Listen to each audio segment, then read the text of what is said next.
안녕하세요, 가치현입니다.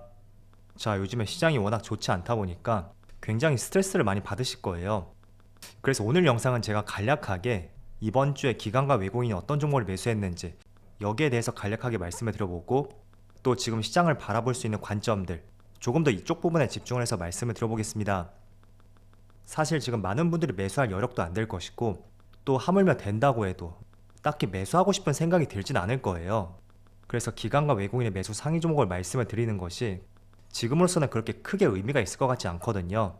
그래도 간략하게 어떤 쪽에 많이 집중을 했었는지 이 부분만 짚어보면서 추가적으로 시장을 바라보는 관점에 대해서 말씀을 드려보겠습니다. 자, 일단 이번 주죠. 19일에서 23일까지 외국인이 가장 많이 매수한 종목은 바로 삼성 SDI하고 KTNG, 그리고 하나솔루션, LG이노텍, 이런 종목들을 차례대로 매수했습니다. 여기서 조금 의미를 부여할 수 있는 것은 바로 삼성 SDI예요. 제가 일주일 동안에 1000억 이상 매수를 한 종목에 대해서는 적극적으로 매수세가 들어왔다, 그렇게 분류를 하고 있거든요. 그런데 1000억이 조금 모자르는 약 970억가량의 순매수가 들어왔고, 여기 삼성 SDI의 수급을 한번 살펴보면, 물론 어제는 기관의 많은 매도세에 의해서 장대 음봉이 나오긴 했지만, 그래도 어제의 기관의 매도세만 제외한다면 전체적으로 외국인의 수급도 양호하고 기관의 수급도 여전히 양호한 것을 알 수가 있습니다. 반면에 조금은 유사한 종목인 LG에너지솔루션 같은 경우에는 정말 끊임없이 외국인의 매수 상위 종목에 올라왔었던 대표적인 종목이었습니다. 하지만 이번 주는 보이지가 않고 반대로 삼성 SDI만 가장 상단에 있거든요. 그래서 어제 기관의 매도세가 있었지만 일단은 시장이 좋지 못했기 때문에 그 영향을 받았을 가능성도 있고, 에너지솔루션과는 반대로 외국인의 수급은 여전히 견조한 만큼 차라리 그 두 종목 쪽에서 한 종목을 고른다면 지금으로서는 삼성 SDI 쪽에 무게를 실어볼 수 있을 것 같습니다. 그리고 차트를 보면, 자, 주봉상의 차트를 한번 볼게요. 일단 대형주인 만큼 일봉보다는 주봉이나 월봉, 이게 조금 더 어울린다고 볼 수가 있겠죠. 자, 주봉상으로 보면 저점을 계속 높여가고 있고, 물론 고점은 한 62만원, 3만원 그 정도의 형성이 되어 있습니다. 그렇지만 저점을 계속 높여간다는 것은 결국에는 이 고점과 맞닿는 위치가 있겠죠. 그 위치에서 상승적으로 방향성을 잡아갈 가능성이 있고, 그 점은 제가 지난번에 SK바이오사이언스를 통해서 2021년 상반기였었죠. 그때 예시를 들면서 말씀을 드렸습니다. 그래서 그런 관점이 여전히 유효하다고 말씀을 드리겠고요. 자, 그리고 두 번째로 KTNG. 사실 이 종목은 별다른 이슈가 있는 것은 아니에요. 그런데 외국인의 수급이 적극적으로 들어오고 있고, 한 가지 유추를 해볼 수 있는 것은 며칠 전 기사를 보니까 KTNG가 무려 90분기 연속으로 흑자가 나왔었고, 90분기가 한 22년 정도 되거든요. 그래서 2000년 이후에는 매 분기 흑자를 보여주었다. 그런 점들을 토대로 볼 때 지금 경기가 많이 안 좋다, 또 기업들의 실적이 꺾일 것이다, 그런 전망들이 상당히 많은 상황에서 별다른 경기에 영향을 받지 않는 KTNG 쪽으로 외국인의 수급이 들어온 것 같다, 저는 이렇게 판단하고 있습니다. 그래서 어제도 많이 시장이 불어졌잖아요. 그런데도 보합으로 마무리가 되었고, 참고로 90분기 연속으로 흑자를 냈던 기업이 몇몇 종목이 더 있어요. 그런데 경기의 사이클을 타는 종목도 있고, 대체적으로 KTNG 같은 경우에는 경기의 사이클을 그렇게 타지 않은 종목인 만큼 오히려 이런 종목들은 시장이 좋지 않을 때 그때 뚜렷한 움직임을 보여줄 때가 많았었거든요. 이와 비슷한 종목으로서 통신주도 경기와 큰 상관성이 없기 때문에 업종은 다르지만 유사한 종목군 내에서 같이 이해를 해보시면 좋을 것 같아요. 자, 그리고 하나솔루션. 자, 최근에 태양광 관련주가 조금은 급락하는 모습이 나오고 있어요. 대명에너지, 현대에너지솔루션, 태양광 업종을 주도했던 종목들이었는데, 이 종목들은 주가가 크게 밀리는 반면에 하나솔루션만큼은 사실 별로 크게 밀리지가 않았거든요. 기껏 해봐야 10% 정도? 다른 종목들은 하루에 10% 급락이 나올 때 이 종목은 일주일 만에 10% 하락이 나왔다. 그리고 지금 위치를 보더라도 흐름이 완전히 꺾였다고는 볼 수 없는 것 같아요. 그래서 그동안은 단지 태양광 관련주로서 모든 종목들이 상승이 나왔다면 지금부터는 분명히 옥석 가리기가 들어갈 것이다, 저는 그런 생각이 들고요. 단순히 기대감에 의해 상승이 나온 종목이라면 필히 조심할 필요가 있을 것 같습니다.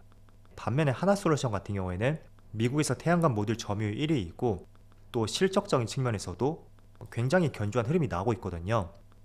그래서 필히 많이 상승이 나왔던 업종인 만큼 내가 매수 계획을 갖고 있다면 지금부터는 철저하게 옥석 가리기를 해보자, 그렇게 말씀을 드려볼게요. 자, 그리고 네 번째로 LG이노텍. 사실 이 종목은 외국인의 매수세를 보면 연속적인 측면은 없는 것 같아요. 그렇지만 한번 매수세가 들어오면 또 강하게 들어왔기 때문에 여기 상위 종목이 포함이 되어 있다고 생각이 되거든요.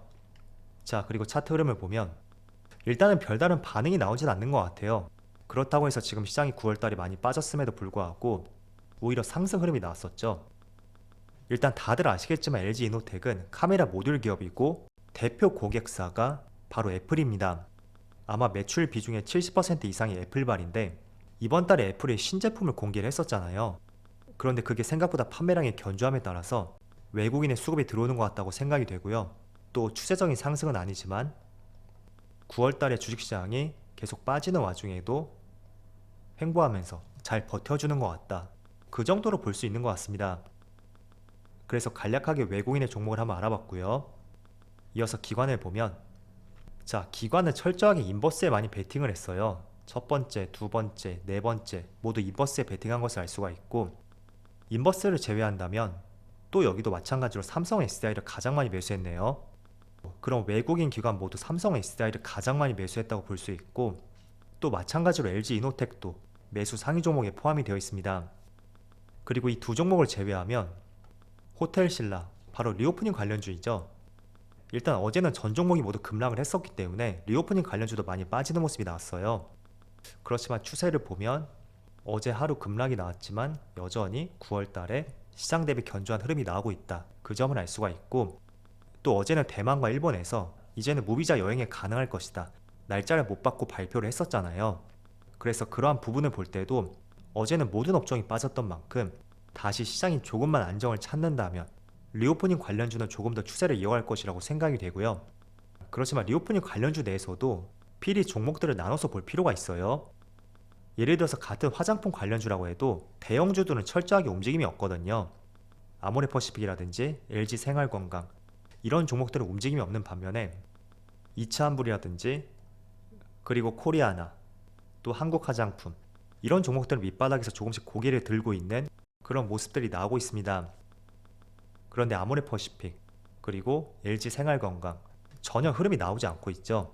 그래서 같은 화장품 관련주라고 해도 이렇게 흐름이 나뉠 수밖에 없는 만큼 우리가 리오프닝 관련주라서 무조건 덥석 매수할 것이 아니라 지금 차트 흐름이 어떻게 움직이고 있는지 이런 것들을 필히 한번 구분을 해보면서 종목들을 나눠볼 필요가 있다. 그렇게 말씀을 드릴게요. 자, 그래서 기관과 외국인의 매수 상위 종목들 이렇게 말씀을 드려봤고요. 지금부터는 시장에 대해서 말씀을 드려볼게요. 자, 일반적으로 우리가 시장 흐름을 참조할 때 무거우면 무거울수록 저는 긴 흐름을 참조해야 된다고 생각을 하고 있어요. 예를 들어 지수의 움직임을 볼 때는 월봉이라든지 조금 더 길게 본다면 연봉 이걸 보는 것이 추세를 확인할 때 도움이 될 것이고요. 그리고 개별 종목 중에 대형주들 예를 들어 삼성전자라든지 현대차 그리고 삼성 SDI 이런 종목들은 아무래도 주봉이라든지 월봉 이런 것들을 보는 것이 조금 더 도움이 될 거예요. 반면에 내가 단타를 하고 테마주 위주로 접근을 한다. 그럴 때는 월봉보다는 조금 길게 볼 때는 주봉이라든지 일봉 더 짧게 볼 때는 분봉까지 그렇게 보면서 접근하는 것이 적절하게 차트를 보는 방법이 될 수 있어요. 자, 그래서 코스피를 그런 관점에서 본다면 지금은 철저하게 하락 국면이 맞거든요. 분명히 여기서 더 떨어질 수도 있고 또 파월의 FMC를 통해서 2차 급락이 나올 것이다. 이런 전망도 끊임없이 나오고 있습니다. 그래서 많이들 걱정을 하실 텐데 제가 주식을 10년 이상 해본 결과에 따르면 제가 2011년 이쯤부터 했을 거거든요. 자, 제가 봤던 기준에 의해서 말씀을 드려볼게요. 단 한 번도 주식하기 좋은 시점이다. 그렇게 언론 기사가 나왔던 적은 2020년 상반기보다는 하반기 그때 이후로는 단 한 번도 없었던 것 같아요. 맨날 시장이 좋지 못하다. 또 업황이 좋지 못할 것이다. 다음 분기에는 걱정이 된다. 또 경기 침체가 온다.